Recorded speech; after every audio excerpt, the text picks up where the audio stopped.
Hey friends, welcome back to the podcast with me, Jonathan Puddle. This is episode 111 with my friend Lisa DeLay. Big thanks to everyone who's been sending me lovely messages. Many of you will know I've taken a break from social media and from reading news and from various other things. My mental health has been particularly difficult. You'll probably have heard some of that with my interview with Diana Groover on the podcast last time. And after we were done there, I realized I really needed to take a bit more of a strong break on some things. Social media is tricky for me because it is really wonderful to connect with everybody, and it's so relationship oriented for me.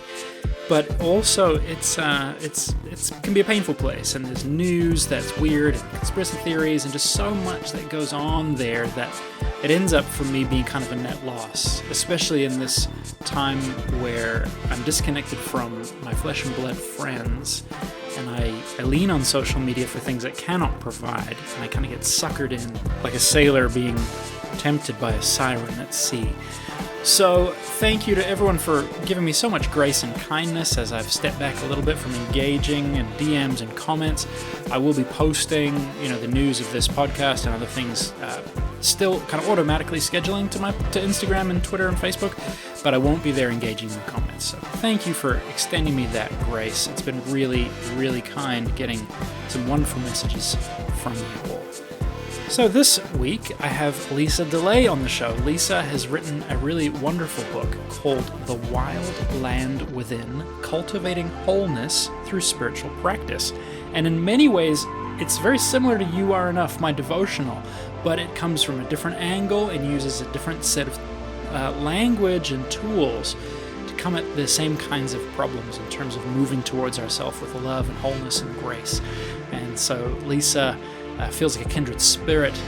She is also writing from a discipleship and spiritual formation perspective, which is really helpful for me as I'm now involved more in discipleship work within my church community. So really, really enjoyed this book, and I hope that you will enjoy our conversation. Here we go. Lisa, I am so thrilled that you are here today with me doing this. I have been reading your book the last few days. In fact, I was reading it out loud to my wife last night, laying on the couch at 11 p.m., and I am loving it. So thank you for being here. Thank you so much, Jonathan. It's really a pleasure to be able to speak with you again, and I'm honored that you would have me on. Oh, honestly, the honor is mine. When you had me on your show, and you'd said like, okay, I've really loved your book, but I've got this book coming out and I'm nervous that you're going to feel like it's similar. Like I hadn't read your book at that point. So I'm like, okay, I'm just taking it on face value. Now that I'm reading your book and I'm loving it so much. And yes, it's similar, but it's like similar at the level of, I think, the Spirit's agenda. We're drawing from similar things, but what I love is that you quote completely different set of people to me. You are leaning on different resources and traditions to me, but the thrust is the same.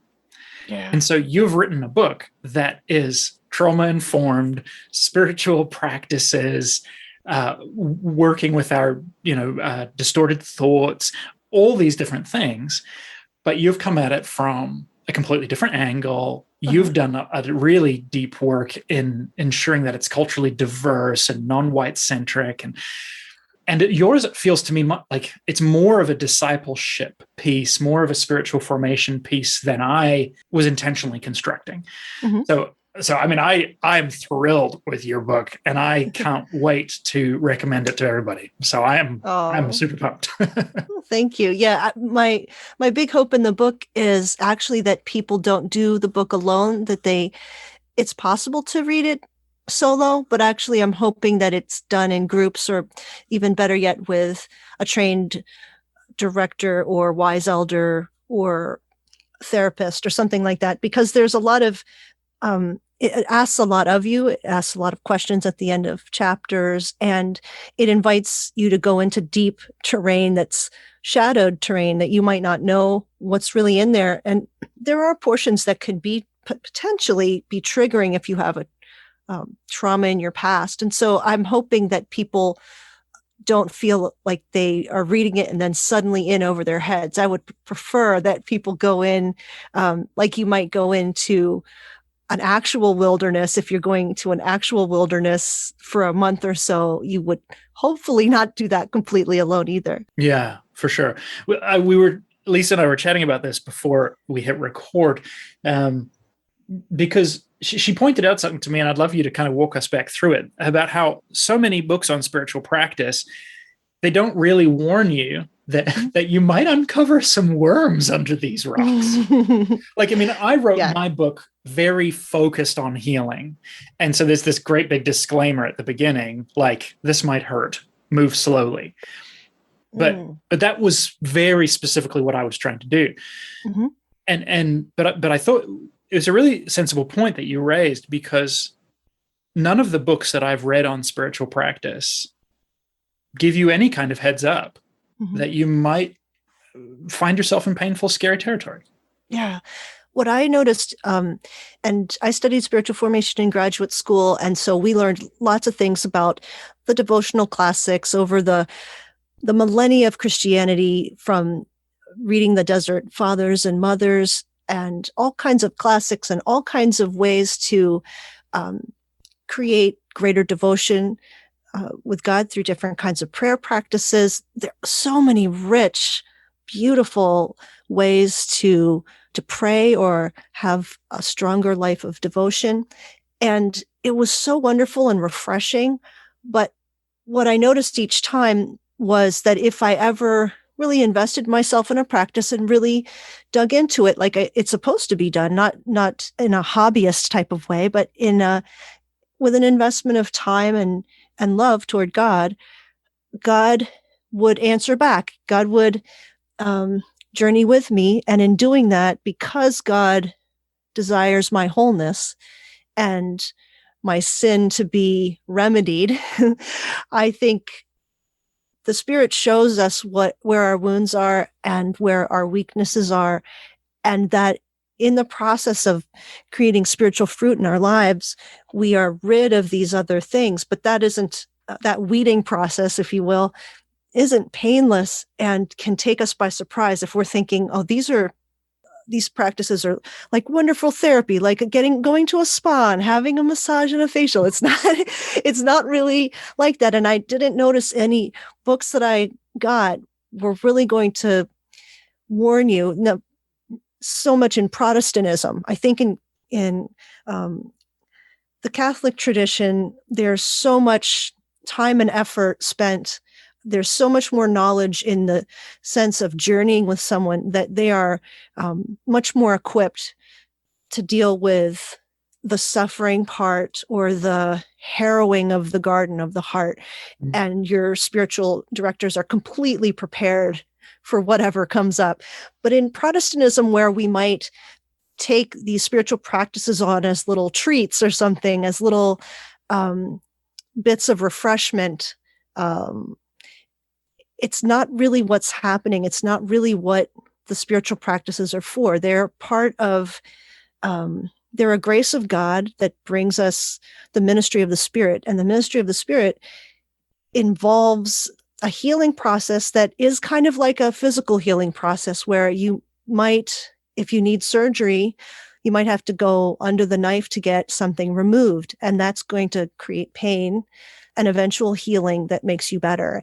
And so I think that there are parallels with the physical and the spiritual in this case. And not to scare anybody, but you come out the other side so much stronger, so much more healed, so much more aware of God, but also how much God deeply loves you and cares for you and is always with you and is willing to see that everything gets met, all your needs get met, and has been with you and has been inviting you the whole time.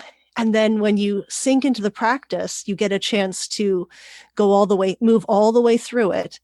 And you don't want to like jump off the operating table. And that will be the tendency if you thought, whoa, I thought I was getting a facial, not an operation. Yes, seriously. And if unfortunately, in so much mainstream evangelicalism, it is really just like a facelift. Like that's the extent of the spiritual transformation that any of us have been told we needed. Well, just add 15% Jesus to your Western lifestyle and you're good. So to face up with scriptural statements like you must die to gain your life, you must lose it. It's like a heart transplant level operation, right? We're gonna break your bones and carve open your chest and take out your stony heart and put in a fleshy one. There's an appropriation. What you were just saying there about God's presence is always with us. Yes, the Spirit is always, I think, trying to till the garden of our souls. But it seems to me that I grew up Protestant. Broadly kind of charismatic, and I've got a real faith for God to show up and do things, but so much of that I've realized was a bit cerebral, and the more that I look at Protestantism at large, whether we're talking kind of like your mainstream evangelical people or the more historical Protestant figures, there is something of a disconnect, it often seems. I'm painting in very broad strokes, but a bit more cerebral, a bit less gritty and lived. Because when I read the spiritual practices recommended by Protestants, it does often kind of feel like, well, just try harder, just do these things and repeat them better. But when I go and read Nouwen or Merton, I'm left like in tears. I'm left going, okay, this is so much more than just doing something. If I actually did this, it would change what I believe. And I'm afraid to even begin this. I'm rarely afraid to do things recommended in Protestant books, but I actually feel provoked. You mentioned that in Catholicism and in Orthodoxy, the practices seem to be rooted in a different space. Yes. Right. So that's such a good point that you're really, really close to, that I'm just going to finally unwrap the package, which is Protestantism is in history very close to the modern era of reason. You see this so much in Calvin's work and Luther, using the mind and reason. And we are just... That's the lineage of Protestantism, especially in North America, is especially influenced by the Age of Reason and Enlightenment. And we don't realize how really unchristian that is in terms of how Jesus would have thought or lived in these rich Middle Eastern, very embodied ways. Everything is spiritual, period. There isn't something that isn't spiritual. And so one of the nice things about going back to Orthodox Christians, reading their prayer practices, their wisdom, is that it's incredibly embodied. And we will often act as though, this is just so typical, we don't even realize we're doing it, but we often act like the person who I am is this brain, and this brain gets walked around from room to room by this thing I call a body. And that's me. But we don't think that our entire organism is our body, including our brain. And when it gets traumatized, it is traumatized down to the cells, all the cells in the body. And it's traumatized in nonverbal, non-conscious ways. And so it has to heal in those ways too.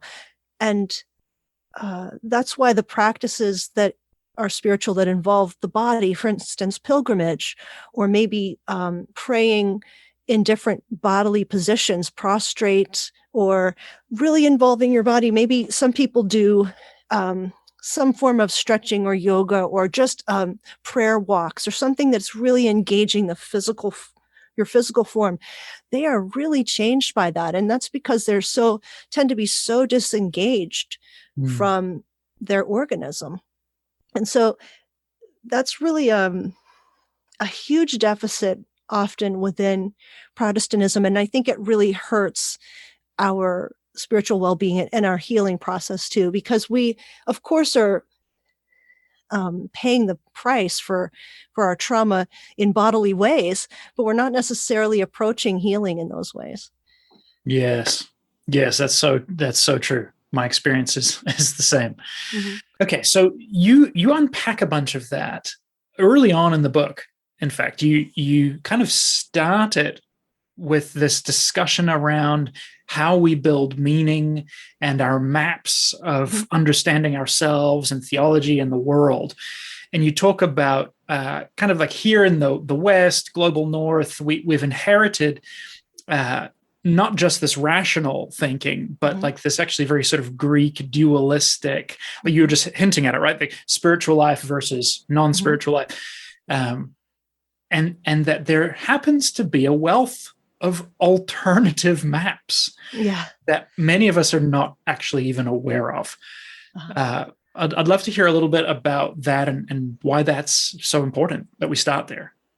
Yeah, and one of the ways that is very evident just in our own country, and if we're talking about North America, and I realize that your probably podcast, just like mine, is heard all around the globe.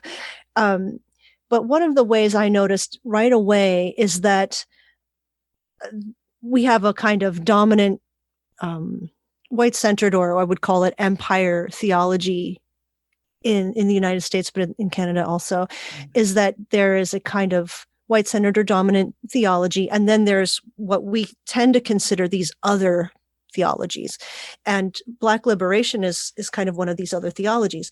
Well, you notice too in some of these other theologies, which should be mainstreamed, which should be just included in sort of the orchestra of what God is up to, that they are much, much more embodied. And especially this is true with Black American brothers and sisters and siblings who grew up enslaved. They were used to different kinds of worship, communication, and spiritualities, and they were silenced in every sort of way. And so their contemplative spirituality, or the kind that created the kind of resilience where you survive the horrors of the enslavement period and the abuses beyond that, were very embodied, involved dance and clapping, stomping, call and response. And I get into this a little bit in the book about how much we can learn, even within our own culture, within our own general culture, in this hemisphere of the world, these different ways of approaching spirituality that do involve the entire body, that don't just stay in the head, which is kind of the default for many of us spiritually, whether Catholic or Protestant. Things do stay usually very cerebral. And I think that is actually one of the reasons why the Pentecostal and charismatic movement took off as it did so very much in Protestantism, is because that was such a missing piece that people were like, oh, my body wants to dance. My body wants to respond. And, it's been too disconnected from the rest of it. And so I think there was this, huge burst of popularity in those aspects of spirituality that were just not there otherwise. But when we go back to, I talk a lot about in the book about trying to understand what are usually the marginalized voices, and that the gospel actually comes from those places. The good news of what God is up to comes from the outside, comes from the periphery, comes from the marginalized, and that those voices are often treated as though they are for other people. They're fine for other people, but that's not real Christianity. That's not real theology. That's not, the core of what we should be learning, or systematic theology. But I think that that's the reverse is true. So that what Jesus was up to in fulfilling prophecy of the blind shall see and the lame shall walk and the captives will be set free, that is the story of marginalized and oppressed people. That is the story of the people that Jesus came into as a culture and was as a person. He was a brown person who came to a oppressed culture in poverty. And he came as that kind of a person for those kinds of people. And the rich and the powerful don't have to worry, or nor do they care about other people in those ways. They don't have to worry about them. Those people are statistics to them. Those people get in the way.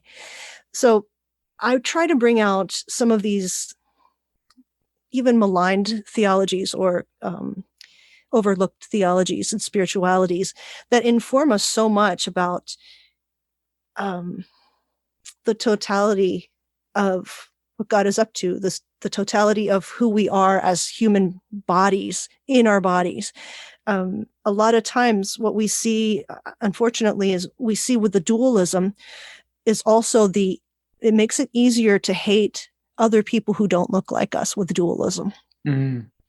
So we can despise people who are, the other person is easier to despise because instead of seeing us, we see us and them, you know? So who is them? What them looks different, right? Them, those people think differently, they look differently, they behave differently, and that's unfamiliar. And so it must be repugnant to us, or, you know, it's just so much easier to push that hate outward, or that, even if it's not exactly hate, it's still something we're not happy with or we do not prefer. And so it might be punished in some way. Yeah. Yeah. I'm totally with you. I love that. I am trying to think internally about the time period in my life, because I do have this memory. I can remember a time hearing rumors about other spiritualities and other theologies and other ways of understanding God. Mm-hmm. I mean, even just growing up a good Protestant, hearing about those bad Catholics, and right. and my children are baptized Roman Catholic, incidentally. So that's a big swing in my life. But I remember this feeling of suspicion.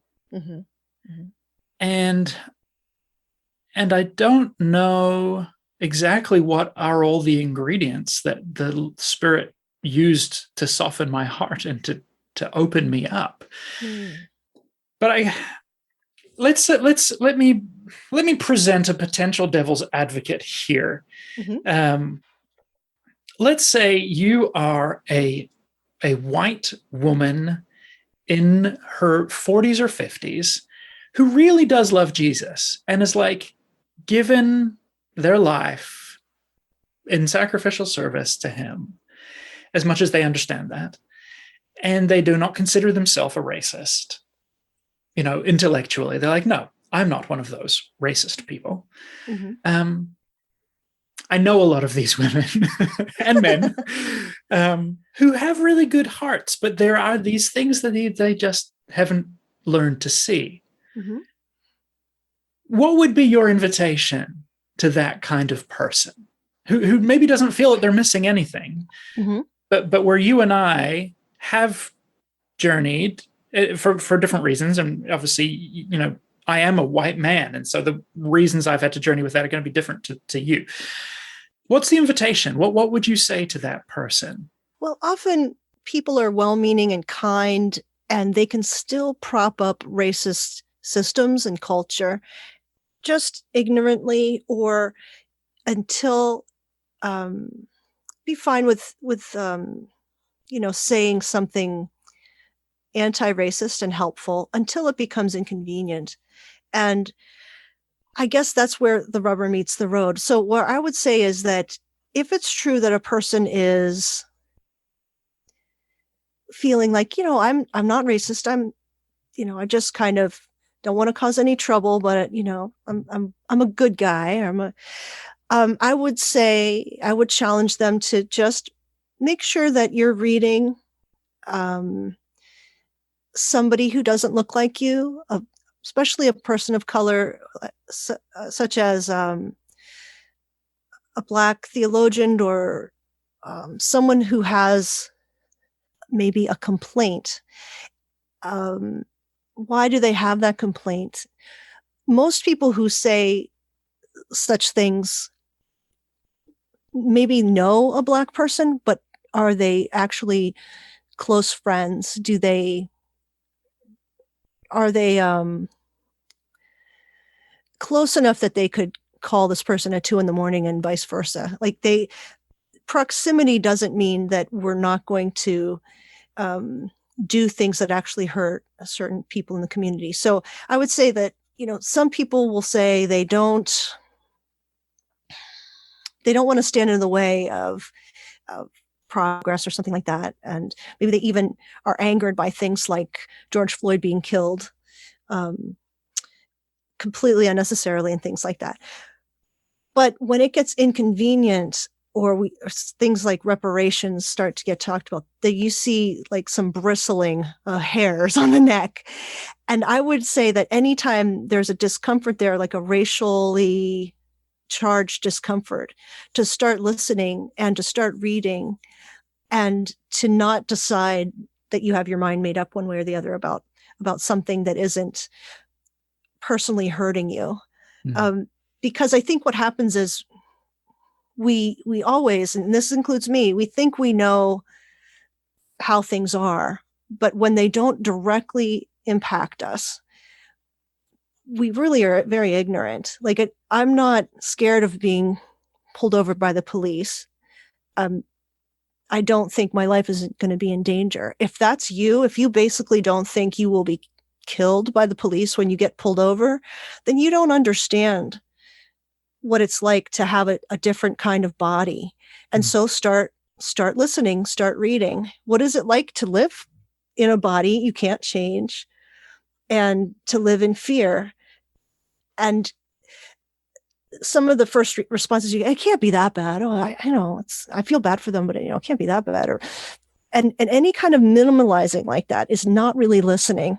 When the Black Lives Matter first got started, and I saw pushback, I thought, I felt so brokenhearted, because I thought Black Lives Matter is one of the least things you can say. Like, it's literally like, how can anybody, I just kept thinking, how can this be a thing you would argue about, that Black Lives Matter? I just thought, but literally that was like the most basic thing they could say. Hey, our lives matter. We don't want to be killed.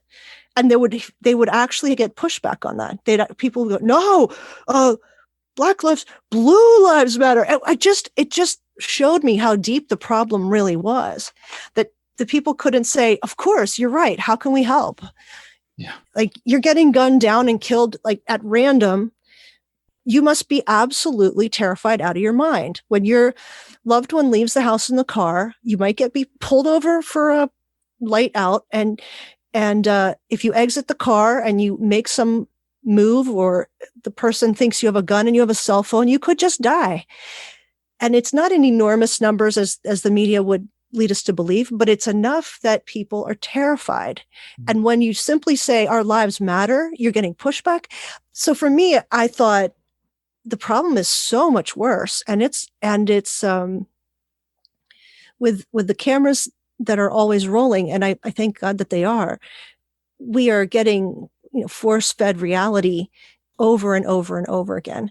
And so I know it takes a lot of listening, and it takes a lot of reading hard things. And I don't think it's going to break your heart. If you're a white person and it hasn't broken your heart yet about racism and what's happening now and what has happened and what has led us to this point, you might not really be understanding what's going on. Yeah. Yeah, absolutely. That's a really great statement, if it hasn't broken your heart yet. Because, what else can you say? Lisa, I'd love to hear more of your story and where you come from. Why and how you've brought all these themes together into this beautiful work. For a long time, I've been interested in how do people transform? How do they heal? I went to graduate school to study spiritual formation in around 2007. And I really went to school to be a kind of an informed writer, not just someone writing from my experience. And I gained so much through that education. One thing, though, even though I had wonderful professors, it was a very white-centered place, male-dominated, white-centered place. And one of the things I learned, I'm Puerto Rican on from my dad, who was a brown man, and he was a person who was in the Southern Baptist group, fundamentalist group, and he was a pastor, and I was a pastor's kid. And so I was always around Christianity, and I was always really painfully aware how much my dad stood out and how much he was trying very hard to assimilate.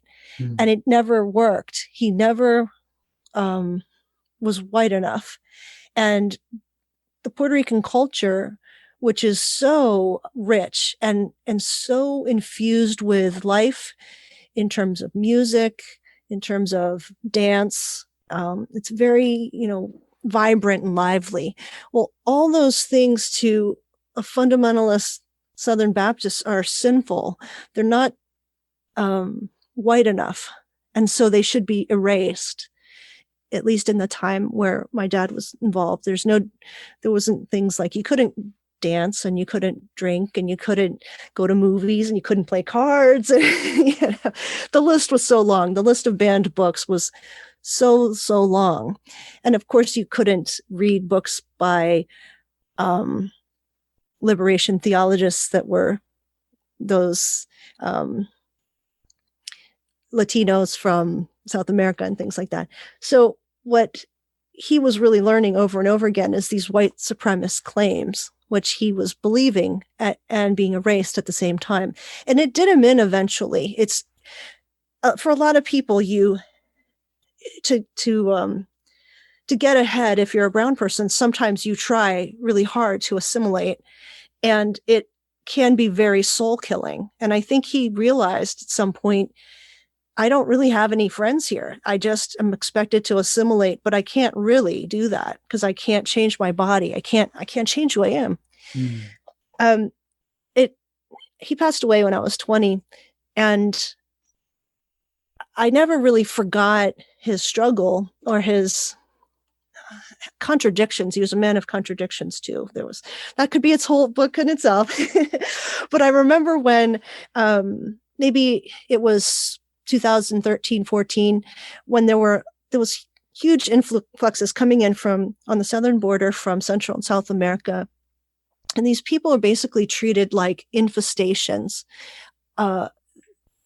something less human than the rest of us white people. And I take after my mom. My skin is light and I can pass for white, but I was born in Puerto Rico and spoke Spanish until we moved to the Pittsburgh area. And I don't, I'm a combination person, but since I could see my dad suffering in real time as a brown person, it's very close to home when I saw people being abused and mistreated who looked just like my dad. And I thought, this part of me, this part of my identity, I'm married to a white man who's so white he burns through a t-shirt, sunburns through a t-shirt. But I didn't have to, pick that part of my identity up in terms of my own, like risking my own privilege or something like that. But it hurt my feelings because I thought, these are kin people to me. These people are not unrelated to me. And any one of those people could just as well be my dad. And it began to really bother me how people were othered. And I started looking into, how do we get to this point where we treat other people? Most of these people coming from the border are Christians too, by the way. And I don't think we give a crap about that. These people coming up to have a better life, to escape drug gangs, cartels, and,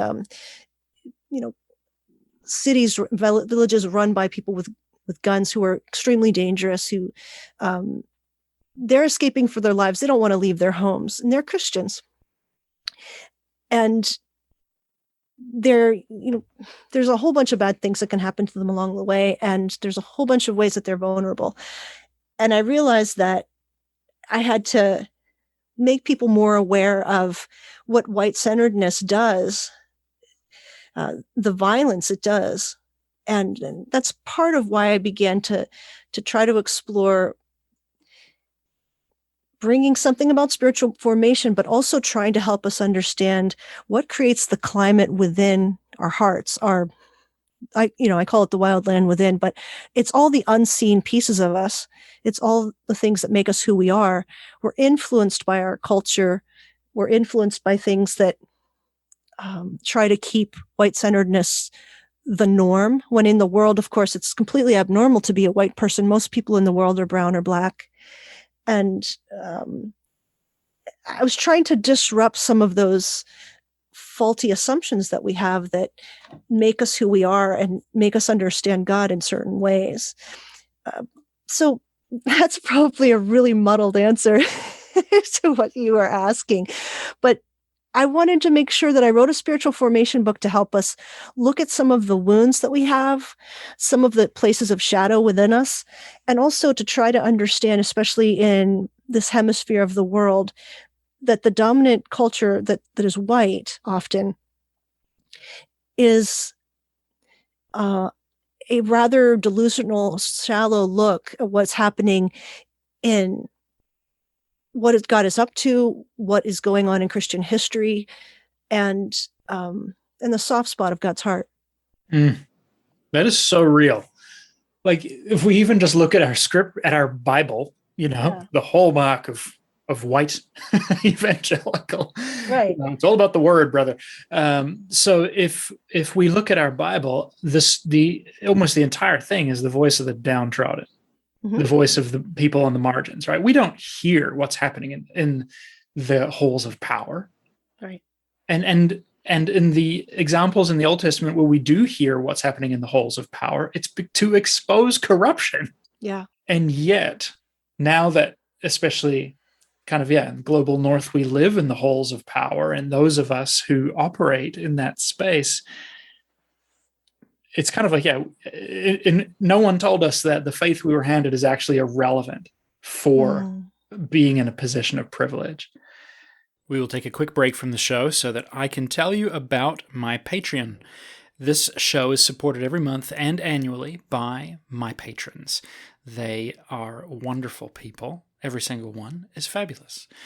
Big shout out to Lyndall, Nick, Kelly, and Natasha, who have all come on in the last couple of weeks. Thank you so much for supporting me and my work. Thank you for making it possible for this show to be on the air. There's a wonderful little community of folks over on patreon.com/Jonathan Puddle who sow into this show every month and into the other things that I do. And that's one thing that I've really enjoyed remaining in closer contact with. While I haven't been doing social media on the current break, I am actively connected with my patrons, and I'm really enjoying those conversations. So thanks for being a part of the community. If you are listening to the show and you've never supported it, if you would like to think about that, I sure would be blessed. Patreon.com/Jonathan Puddle. You can give for as little as $3 a month or $30 a year, and you will gain access to various supporter-only things, including the B-sides, where I sit down with a friend digitally, and we unpack these episodes in greater depth. It's a lot of fun. B-sides are awesome. So you'll gain access to those if you become a patron today. Thank you so much. Back to the show. I'm so thankful that you've begun with that framework and that the entire book is informed that way. It makes it so much richer, because you said it just a moment ago. It affects how we view God, right? Mm-hmm. If we do not, just even thinking about what you were touching on earlier. By living in fear, we talk about our African American, African Canadian friends, people we love, family members who live in fear of being murdered by law enforcement with no recourse. Mm-hmm. What does it mean to approach God from that place of fear? That's something I don't know. And it could well be something really helpful for me to learn. For me, that's just purely on the selfish space, let alone answering the question, am I my brother's keeper? Well, who is my brother? right? Mm-hmm. And moving in solidarity to humanity. I wonder if you could explain very briefly the Johari window, because you introduced that early in the book, and I felt I wasn't familiar with it, and it was a super helpful rubric Uh-huh. that you come back to a few times. Yeah, the Johari window is a heuristic that looks like a square divided evenly into 4 squares. And this is, again, not a real thing. It's just a way to understand something within ourselves, that how can we understand ourselves better? It was developed by 2 psychologists. They put their names together to make the word Johari. And what it represents is the 4 quadrants represent different ways that we know ourselves and that we are known. And the first quadrant is just what we know about ourselves, all the things we know about ourselves, and that other people know about us. It's what is known, it's called the arena. And then the second quadrant is our blind spot. People know stuff about us, but we might not know it about ourselves. For instance, especially when we're young, we might not realize that. I mean, this is just a silly example, but at adolescence, we might not realize that we have bad manners, or that we're rude, or that we're impatient. But of course, other people, especially older, wiser people, can see that about us. And as we mature and grow up and hopefully become more wise, that blind spot region changes shape a bit. And these 4 perfect squares they're not really squares ever. They're not perfectly the same size or anything like that. And these windows or squares change shape in our lifetime. Now, the third window or square is called facade. And this, to me, is really what the book is about mostly. The facade window, and it's about window 2 and window 3, the blind spot window and the facade window. Facade window is something we know about ourselves, but other people don't know. So it's kind of, we can keep things in shadow. And I call it I think it was Robert Vore on the CXMH podcast, and he said if it was invented now, this one would be called the Instagram filter. Seriously. And I thought that was a really accurate way to say it. So facade is often what we present to the world, or for me, like a lot of people, I want to seem smart, I want to seem funny, I want you to like me, I want to seem like a good person. I think these are pretty typical for a lot of people, and I'm insecure just like everybody else. And some of us are more insecure than others, and we can become less insecure as we gain more confidence or as our wounds heal. Now I'm insecure, but I am okay telling you that because I'm more healed than I was in the past. So we all have these facades. Now, some facade is important just for having your own boundaries. Like people who reveal too much about themselves, oversharers, maybe they should have a little more boundaries, a little more facade, just to have privacy. But facade is very interesting because you can be a fraud too. You can put up things that aren't true to manipulate people or to stay hiding. And this is where healing core wounds comes in. And I talk about core wounds in the book, which we might not have a chance to speak of today, but it's all really important to understanding who you are, where your wounds are, how to move through to understand them, and to allow God's presence and the Holy Spirit to move into those places and heal them. And then the fourth one is just the total unknown. It's unknown to you, it's unknown to others, and you only know about that area when it becomes one of the other areas, when it moves into blind spot area, or when it moves into the arena where everyone knows, or when it moves into the facade area. So, for instance, you could have an area of total unknown, and then you realize someone tells you, I don't know if you know this, but you were abused when you were little. And then all of a sudden you think, wow, that explains a lot. And then you make a confession of this. You say to everybody, I want you to all pray for me because this thing happened to me, and now it explains this, and this. And so it moves into a different area of knowing. And then from there, you might have wounds that need to be healed from that, but it shifts from one part of your interior world to a different part. So the Johari window is just a way to understand how do we know things, and how do people know us? And it's kind of a helpful starting point for understanding the interior life. And really, when we think about the interior life, and this is really what Jesus is speaking about this life when he speaks about the 4 soils in the Bible, the different soils that can either receive or not receive God's message. And God's message is one of love and hope and restoration.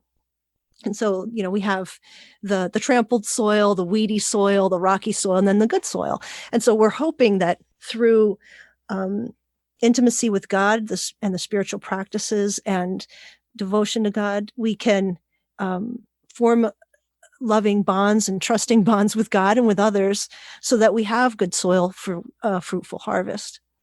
I really appreciated that heuristic and the talk on the 4 soils as well.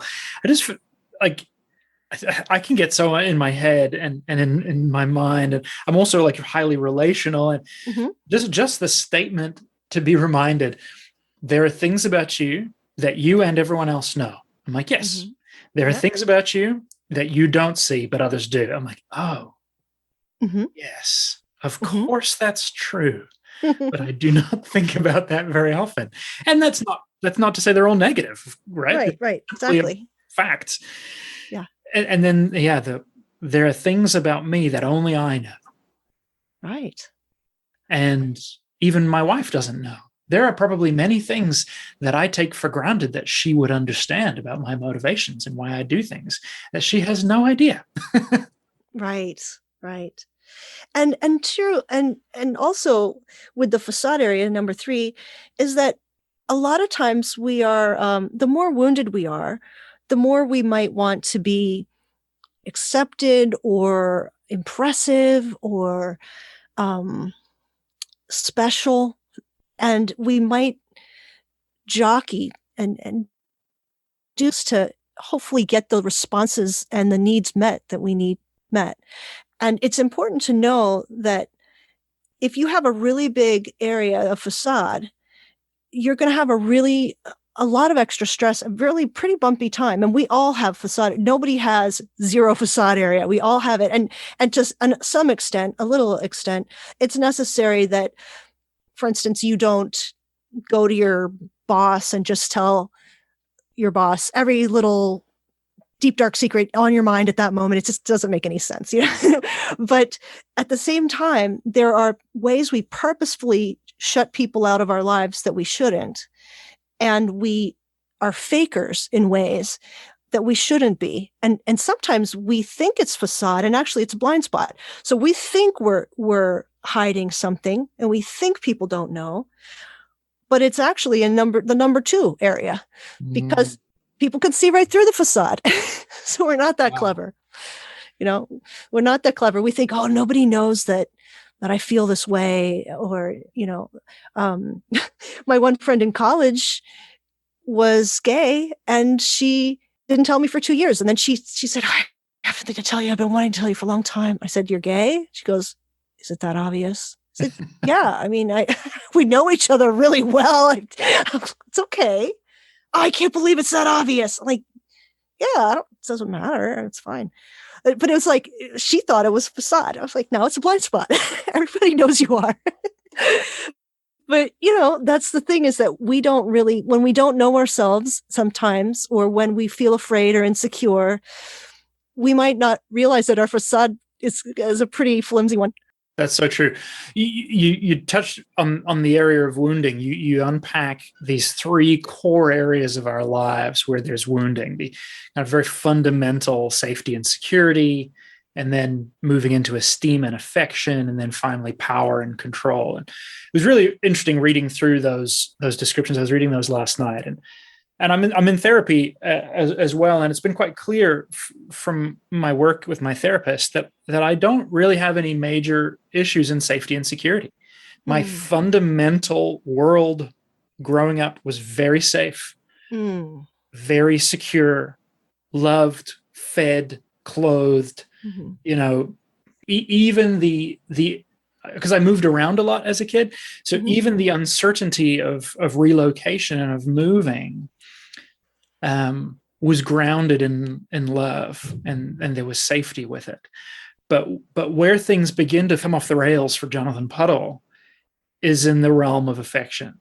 Yeah. That my parents loved me, but didn't fully understand the language of affection of my soul, and weren't able to attune to me in ways that I really needed. And none of us would have had that kind of language to describe that disconnection, right? Until very recently.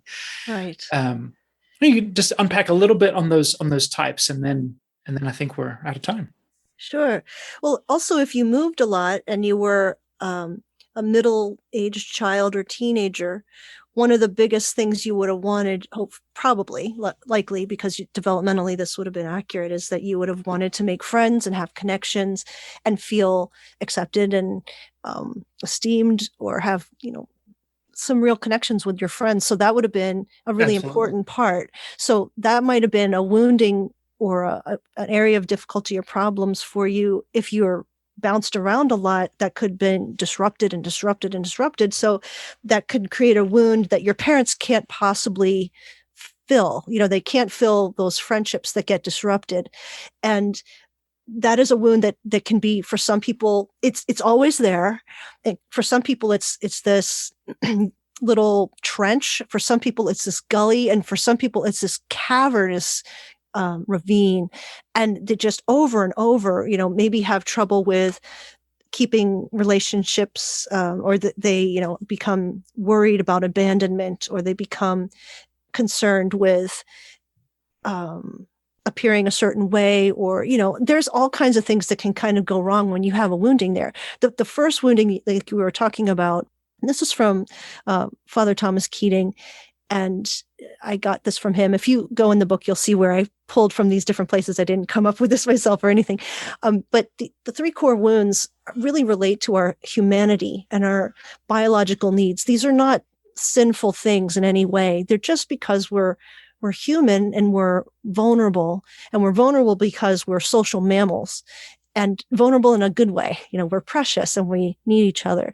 So safety and security, because we're not the kind of mammals that are quickly independent. We have this long childhood, and we need to be taken care of and fed and kept safe.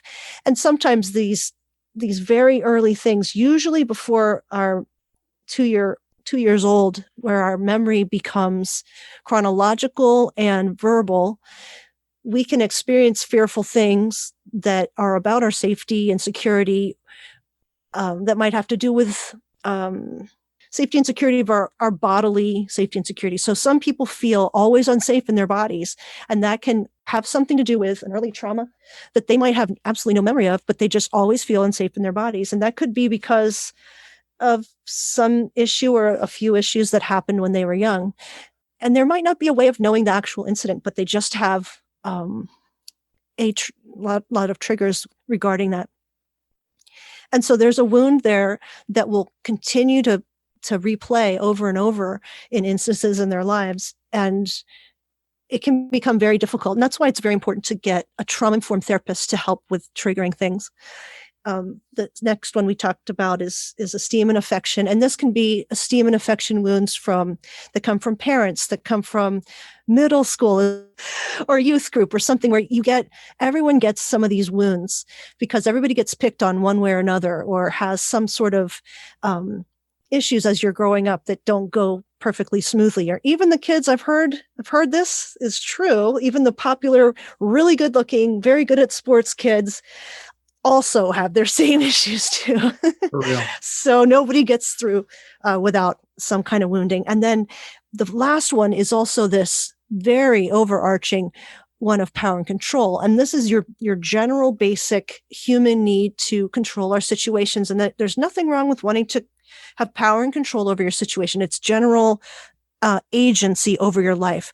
But what happens is that if you have a wounding here, you have anxiety related to this, you have You might be manipulative. You might just have a lot of anxious thoughts or do all kinds of things to micromanage your life. And it's not a place of peace for you regarding this. You can't let things go. It's really typical and can be very extra induced by stress, or a world pandemic can do it. All kinds of things can make this area worse. So you see a lot of mental health issues with the pandemic because it's pushed all these wounds in people extra hard. Yeah. And power and control is a big one. Like, you can't go outside anymore. What? You can't do anything that you used to love to do. You don't have any control over whether you're going to wear a mask or not. And who's going to tell me I can't wear a mask? So there's all these issues that come to the fore straight out of the core wounds. And what Thomas Keating talks about is how quieting down, centering down, and allowing God to work on these wounds in silence, essentially, and through other ways, also through therapy, are ways that get down to these core wounds and heal them from within. And so the book does go into some of that. But what's really interesting is that once you realize what the core wounds are in yourself, you can start to spot them. And when you do weird things, you're like, I just lashed out. What was that about? Oh, I didn't feel like I was being very accepted, or I felt a little rejected by this friend because I want to have a nice, close relationship, and that felt threatened. So I lashed out. You wind up being able to trace and track why you're doing things. And it creates a lot of connections you might have not had before. Yes. Yes. Very, very true. Yes. So real. Friends, Lisa's book is called The Wild Land Within: Cultivating Wholeness Through Spiritual Practice. So this stuff that we've talked about here today really kind of just forms the first third maybe of the book. And then from there, she unpacks all manner of helpful practices for us in each of these different areas. I mean, each area is accompanied by practices that are relevant to each one. And I highly, highly recommend it. Lisa, where can people find out more about you and the book and everything that you're doing? Thank you, Jonathan. I'm on Twitter quite a bit at Lisa DeLay, and I love it. I'd love it if you'd come and listen to Spark My Muse at sparkmymuse.com or wherever you get your podcasts. I try to put out a new release every Wednesday, and I'm really happy to speak with people who've read the book or have questions or anything like that. I'm also doing usually every first Wednesday of the month on Crowdcast. I'm trying to do some kind of class, either with, this is live and it's recorded to watch later. I will be doing a class on Evagrius Ponticus, who's a desert father that's talked a book, and his desert spirituality is examined. It's a really great way to understand what I call the weather systems of the inner life. And we'll be talking about him at 7:30 p.m. May 5th is a Wednesday Eastern time, and that's free. You can just join up for that. It would be great to have people come out for that. And also, it would be June 2nd, we'll do a book club discussion on this book, and it would be fun to hear what some favorite parts are if you have them, or ask questions if you have them. But I would love it if people would read this in groups and walk through it together. Don't go it alone, even if you don't. You don't have to have all the answers, and it doesn't have to be a neat, perfect bow on everything, but try not to take your healing just upon yourself, because I think that is why God provides us friendships, is to realize we're all quite similar. We all have similar wounds, and we are meant to help each other. Amen. So true. Friends, like I said, I recommend it. I highly recommend it. I can't wait to someday be able to sit down with members of my church and go through it together. And I really think it's going to, or it should, if it doesn't, I can't make a prediction, but I think it should become a classic of church discipleship because it's so broadly encompassing, but goes deep into everything, and is got all the elements that I think are so critical for an honest, authentic life in North America, at least, if not globally, in 2021 and beyond. Like, it's all there. All the pieces are there. So thank you for doing this work and bringing it to us, Lisa. I know it's costly. So thank you. Sure. It's my pleasure. Would you pray for us or teach us some final practice or whatever's on your heart? Yeah. Well, one of the things I do at the last part of the book is I offer a blessing. And one of the things is poet and anacarum John O'Donohue helped me understand was the power and the joy of bestowing a blessing. And really, a blessing is a sincere and kind bidding of goodness for another, for the betterment to become true, for the better to become true. And a blessing is wonderful because it doesn't require any special action. You just have to hear it. You don't have to perform a ceremony or anything. All you have to do is receive it. So at the end, I have a blessing I hope falls on fertile soil of your heart. And I thought I would read it today and send us off. So it goes like this. Enter into the infinite kingdom. This is the land within you. It extends from your core and out into the world and among you and all others. May the seeds of the Spirit's fruit find purchase among fertile soil, ready for God's loving work. May what springs up sprout in joy and be so lovely that you wouldn't have dared to dream it. But at long last, all is well and lush. May your deepest places be met with the patience of your own grace to yourself and with the kindness of God's light. May you extend the love overflowing from your healed places to make gentle the path for someone else and extend a hand for the next person who may be wearier than you know. Know from your deepest place within that you are loved. May the presence of the divine, the source of love, fill your senses with tender embrace, mercies, and homecoming. May it be well with your soul. Amen. Amen. Thank you, Lisa. Friends, head over to lisadelay.com. Go follow Lisa on Twitter and elsewhere. She's on Instagram and Facebook, but is most active on Twitter. Make sure you go and sign up for that course that she's offering. Starts in just a few days. And definitely head to the show notes to grab the link to purchase The Wild Land Within, Cultivating Wholeness Through Spiritual Practice. I cannot recommend it to you enough. I'm even tempted to issue a reprint soon of You Are Enough and include mention of her book in there because I really want you to go and get it. I think it's going to be really powerful and it's really helping me out a lot right now in this season where I'm just kind of zoomed out a little bit to, no pun intended, what I mean is I have changed the boundaries of my life. I'm not referring to Zoom, though I am zoomed out also. Zoomed right down into my family and just focusing on my kids, my wife, here and now, day by day. I've had some dark days, but have had some really good days too. So I'm just trying to do the things that my body and soul need to maintain an even keel. And yeah, so I covet your prayers. Thank you so much for, again, the kind words that many of you have been sending in. If you're not following me on social media, you are not missing much right now because I'm not there, but you can follow me at Jonathan Puddle on Instagram, Twitter, Facebook. You'll find me at jonathanpuddle.com, and you'll find my book, You Are Enough, Learning to Love Yourself the Way God Loves You, available wherever you find books. Grace and peace to you, my friends. We will see you, hopefully, next week.